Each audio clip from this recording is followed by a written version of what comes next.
I never wanted to have kids, and when I was in my 30s, all my friends were sweating about having a family, and they would come and say things to me like, when you see a baby, don't you just want to like grab it and then gnaw on its pudgy little thighs and inhale its forehead and then just grab it and run away? And I was like, no, like, what are you talking about? I did not understand their weird Hansel and Gretel fantasies. I just didn't get it. When I was in my 30s, I had goals, and they were to feed and clothe myself and live in New York. I had goals. I wanted to have a room, a bedroom that could have a bed in it that you could walk around all three sides of. And then like the big item that if I owned, I thought that would mean I made it, was I dreamed of owning a wine fridge. That was my dream, with wine in it that lasted more than one weekend. So, I'm the youngest of 6 kids, and growing up, my mother always said to me, never get married and never have kids, they'll ruin your life. It's not exactly what you want to hear from your mother, but what she meant was that she wanted me to be able to have a career, follow my dreams, not feel pressure to settle down, do whatever I wanted. It was very much like what she wasn't able to do. And I took it to heart. Now in my 40s, things kind of started to gel together. I had a bit of a career. I was married to a guy I loved. I traveled. It felt pretty good. So I ordered a wine fridge. And then the next second, just a sledgehammer went through the whole thing. After a routine mammogram, I was diagnosed with breast cancer, early stage breast cancer, but as you know, there's no such thing as lucky cancer. And I fell apart. Thus started a year of hell. And I did not respond to it by having a Tig Notaro moment and spin the whole thing into comedy gold. I was destroyed. I fell apart. I dragged myself from one surgery and then another surgery, appointments and tests, and then 30 days of radiation. I completely lost sense of myself. I didn't relate to who I was in the past. I didn't even know if I could think of who I was in the future. And there's this little bit of wisdom people say all the time, that you should live in the moment. Let me tell you something. There is nothing worse than being forced to live in the moment.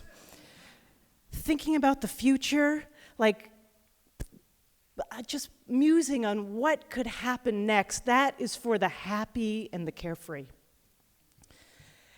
So at the end of that year, I went to go back to the doctor, and of course, they don't really use the word remission anymore, but he said, you responded well to all the treatments, and things look really good, so, have a good time, and we'll see you in another year, and we'll start testing again. And I tried to ease myself back into my old life or figure out what my new life was, and before I could really even get it together, I got pregnant. Like by accident. From my husband. It was unbelievable, mostly because I honestly didn't think my body was capable of ever doing anything that beautiful. Again, I didn't think that I was ever going to be able to, it would ever just do anything normal. I mean, it was like looking out onto a cracked, barren soil field and seeing just a little tiny green shoot. And I have to admit, I didn't think so much about gnawing on pudgy thighs. I was just so elated that maybe this meant I was supposed to survive. Could I get excited? Should I be concerned? Before I could even pick one, I miscarried. I hate saying that word. I know you hate hearing it. It's so common, though, it makes me think we should talk about it more. But I got a call from my OBGYN saying that the miscarriage was something called a partial molar pregnancy. That is, it's just a genetic mistake. It's not based on age or prior health history or nothing. Bad luck, as she said. It's what was growing in me wasn't so much a fetus, but a irregular group of cells. And what is an irregular group of cells considered? Cancer. My own pregnancy had given me another cancer scare. And to make sure that it didn't develop into cancer, I needed to go get tested every week by giving blood for 6 months. I couldn't believe it. I felt like I was never going to be able to move forward. I was depressed. That is an understatement. I wasn't suicidal. That wasn't enough. I didn't want to destroy myself. I wanted to destroy everything. I wanted to rip up the sky and light everything on fire and watch it all burn to the ground. It was a very dark time. I'm pretty sure it was summer.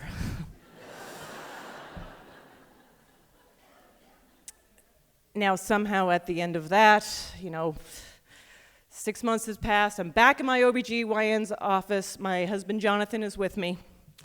And she delivers the great news, like, guess what? It's great. You're cleared. You're good to go. And then she says, so you guys can try again. And we are just sitting in silence, shocked silence. So much so that she goes, well, don't you want to have kids again? So interesting. First of all, we never tried to begin with. Second of all, we were just trying to get to a place where I just felt normal and in control of my body again. And man, I've been asked, do I want to have kids thousands of times in my life. And I usually just responded with a bit of a joke, to be honest. I would say, sure I do, but who's going to raise them?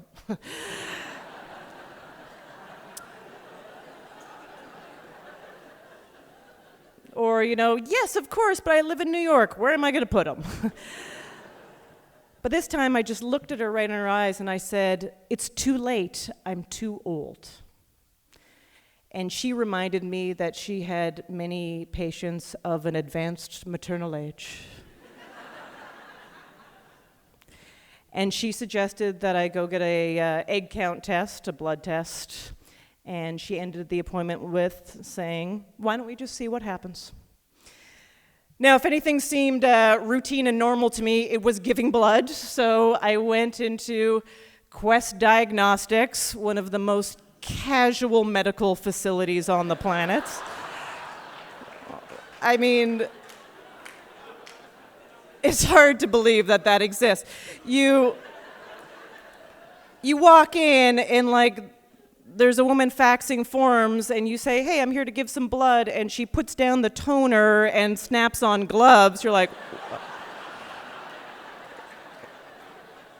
she fishes out a syringe from a pencil case, and there's no diplomas on the walls. There's just lockup instructions.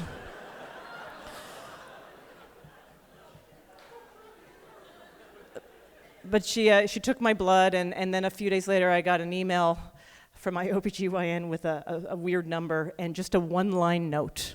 And it just said, an encouraging number for someone your age.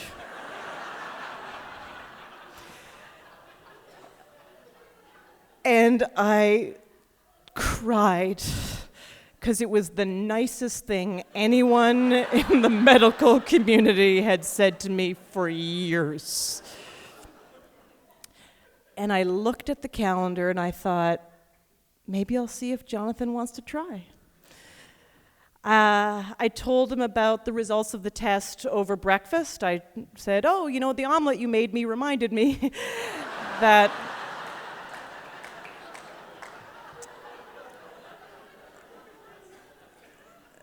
when I was like, encouraging number, my age, encouraging eggs.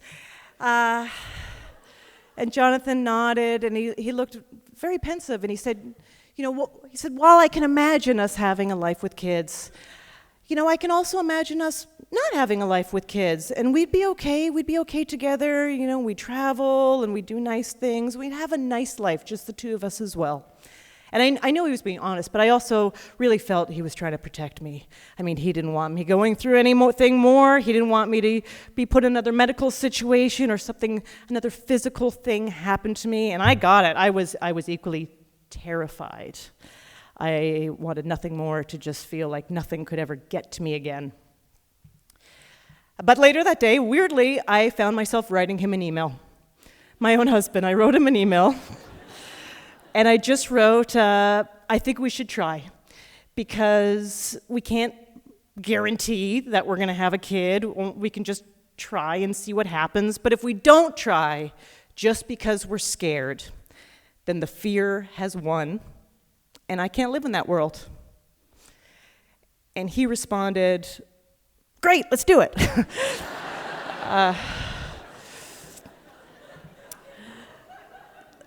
So I will admit, though, after month 1, when I got my period, I wasn't all like, we can't guarantee it, we'll just try and see what happens. I swore at my period. I swore at my body. I was like, what's going on, encouraging eggs? Like, I was so mad. And I felt this primal urge in me that I was like, I have to have a baby, and it has to happen now. And then the second month, when I didn't get my period, I was just silently terrified. Now, all through all of this, people kept telling me, through all of it, they said, you need to think positively. And I would just go, what are you talking about? How can I look at myself in the mirror and lie to myself? Because I know what it's like when things don't work out the way you want them to. But now I kind of understand what that's about. Because it really doesn't matter if you think positive or negative. It has zero influence on the outcome. But it certainly changes how you experience the moment. I'm lucky. I have a 1-year-old baby boy at home right now. Thank you.